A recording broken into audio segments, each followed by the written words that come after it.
मेरे प्यारे दोस्तों, आप सभी तक के इस स्टोरी वीडियो में हार्दिक अभिनंदन एवं स्वागत है।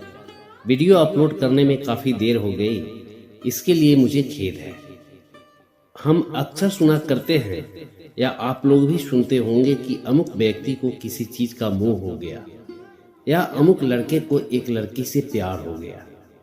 इन बातों से हमें आश्चर्य कम होता है क्योंकि इंसान की यह फितरत होती है।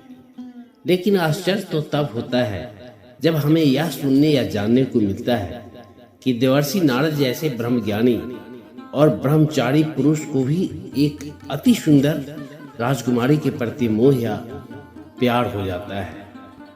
यहाँ तक कि नारद जी प्यार के वशीभूत होकर मन ही मन उससे विवाह करने का विचार भी बना लेते हैं। आज की कहानी में ये बताने की कोशिश की गई है कि देवर्षि नारद को आखिर मोह कैसे हो गया, आखिर उनके मोह का कारण क्या था। आइए इस कहानी को विस्तार से जानते हैं। हिंदू धर्म के महाकाव्य शिव पुराण में नारद मोह के कथा का वर्णन है, जिसके अनुसार ब्रह्मा जी के पुत्र देवर्षि नारद जी जो परम ज्ञानी थे, मोह के वशीभूत हो गए थे। एक बार की बात है कि नारद मुनि तपस्या करने हिमालय पर पहुंचे। वहां गंगा के तट पर एक अति सुंदर और रमणीक स्थान देखकर सोचने लगे कि यह जगह तपस्या के लिए बिल्कुल सही है, और इस प्रकार नारद जी उसी स्थान पर समाधि में लीन हो गए। नारद मुनि के इस प्रकार तप करने की सूचना जब देवराज इंद्र को मिली तो वे सोचने लगे कि हो न हो नारद मुनि इंद्र पद लेने के उद्देश्य से ही इतनी कठिन तपस्या कर रहे हैं। यदि नारद जी इंद्र के सिंहासन को प्राप्त कर लिया तो हमारा क्या होगा? क्यों न इनकी तपस्या को ही भंग करवा दिया जाए।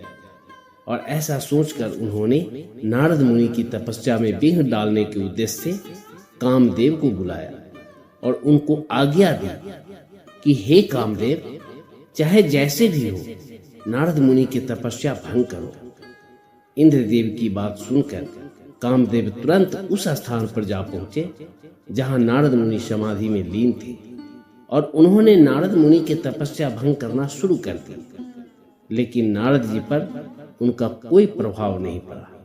यहाँ तक कि कामदेव नारद मुनि की तपस्या भंग करने का सब प्रकार से यत्न किया, लेकिन कामदेव और रति के बहुत प्रयत्न करने के बाद भी नारद के मन में कोई विकार उत्पन्न ही नहीं हुआ।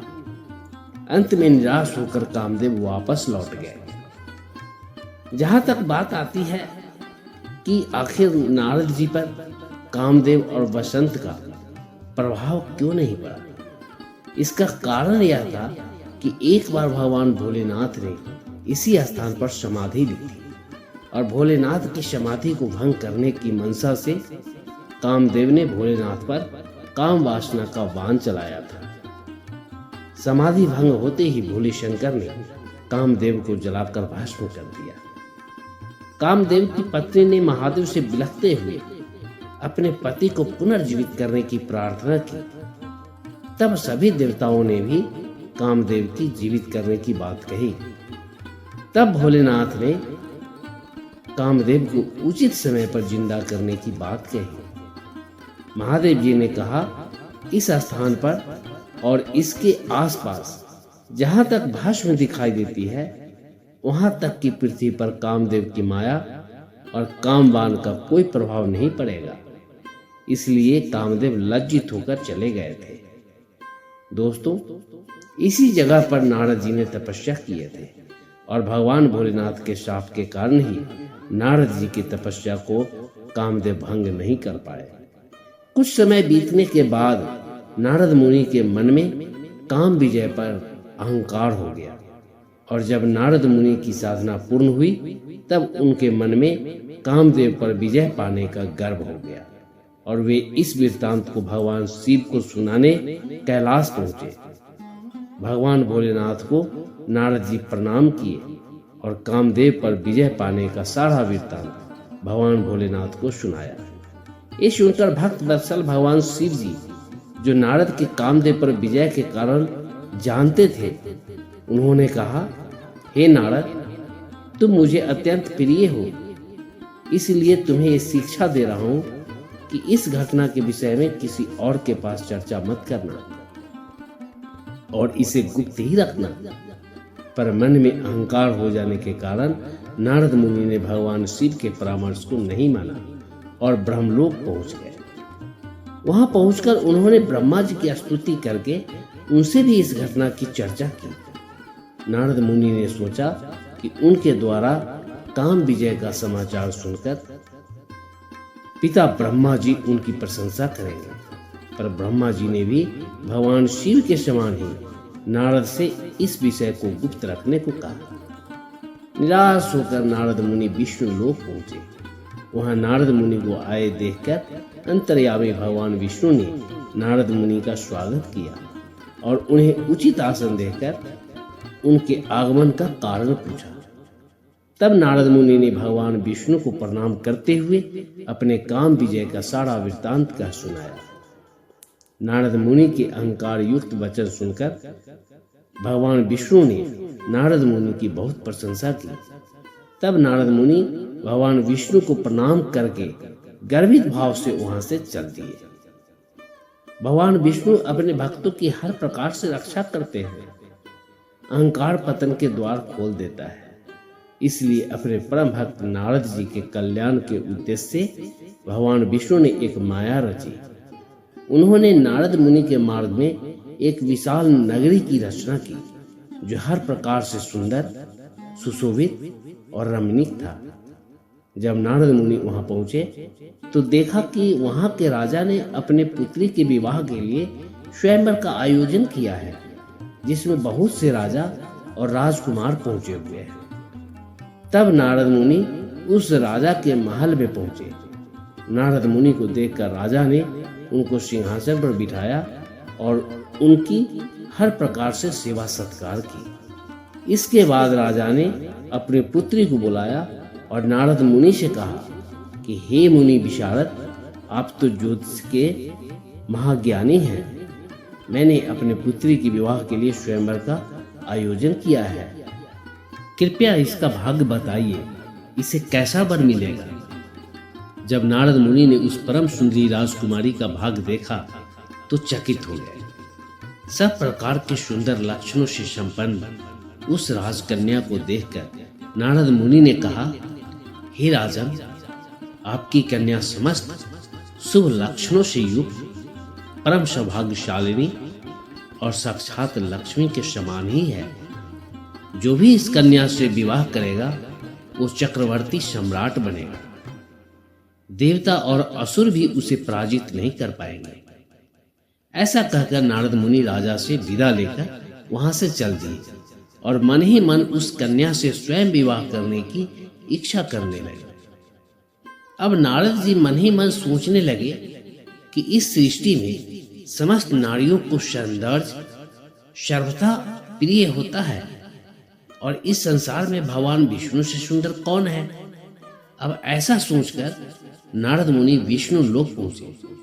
उनको यहाँ आया देख भगवान विष्णु अपनी ही माया से मोहित नारद मुनि से उनके आने का कारण पूछा।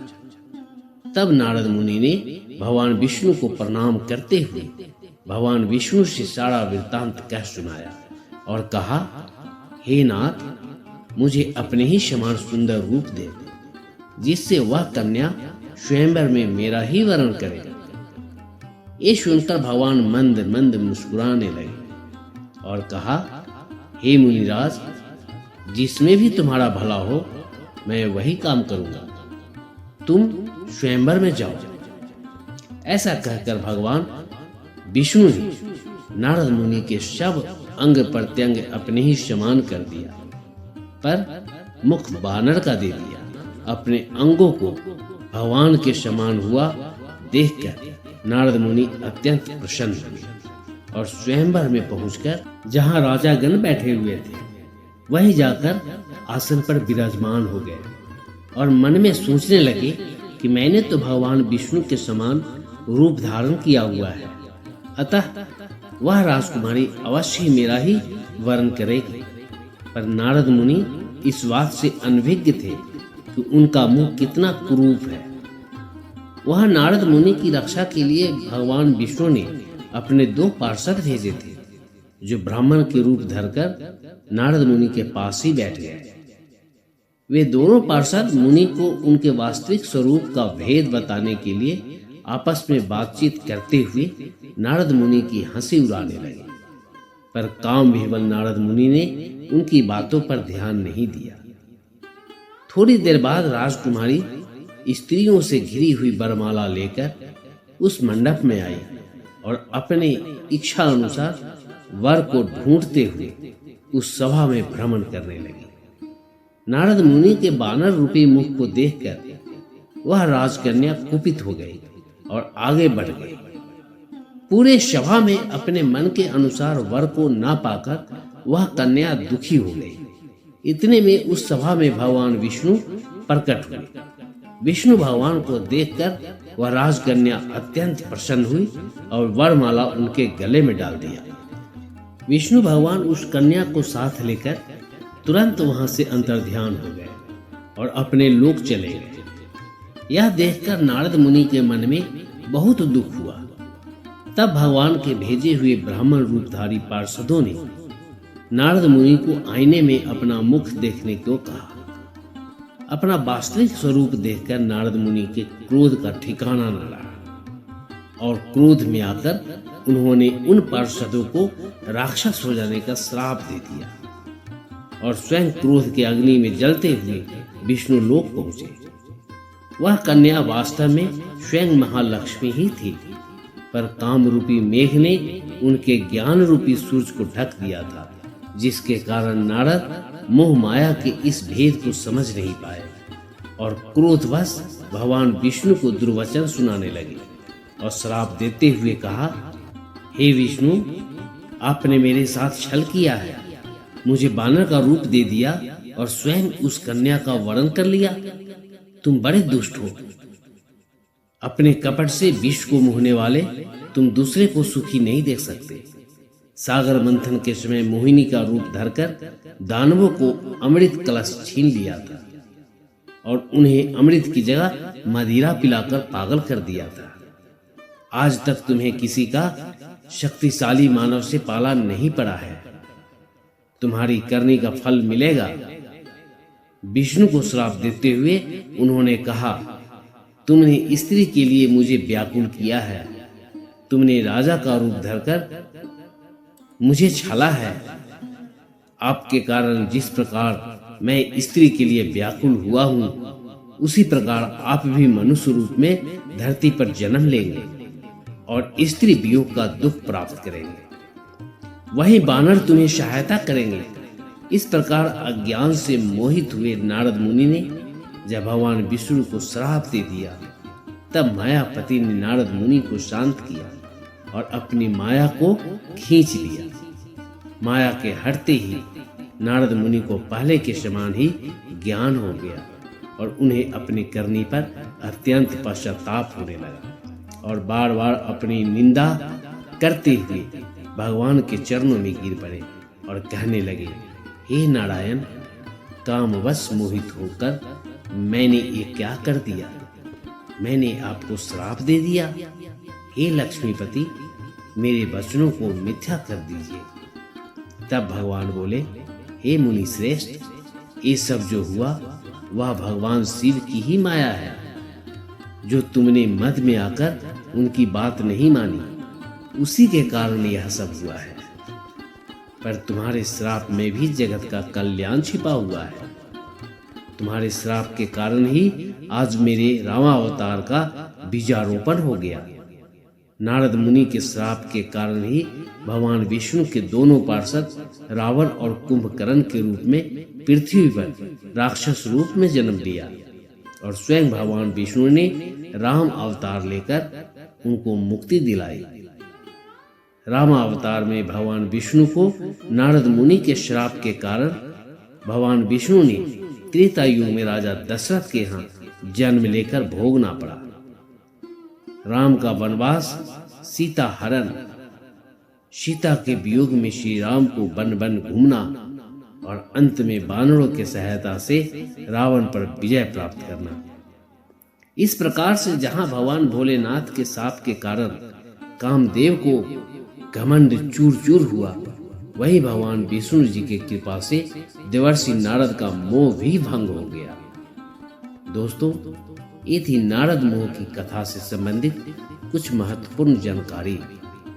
प्रसंग यहीं पर समाप्त हो रहा है और हम आशा करते हैं कि यह प्रसंग आपको अच्छा लगा होगा। दोस्तों, मैं अपने सभी दर्शक और सब्सक्राइबर को तहे दिल से धन्यवाद करता हूँ कि आप सभी ने मुझे ढेर सारा प्यार दिया और आशा करता हूँ कि आगे भी आपका प्यार मुझे मिलता रहेगा। दोस्तों, अगर हमारे वीडियो की कहानी आप सभी को अच्छा लगता है तो please case story video channel को सब्सक्राइब, लाइक जरूर करें, वीडियो शेयर भी करें और हाँ, आप हमें अपना बेस्ट सुझाव कमेंट के द्वारा जरूर दें। धन्यवाद।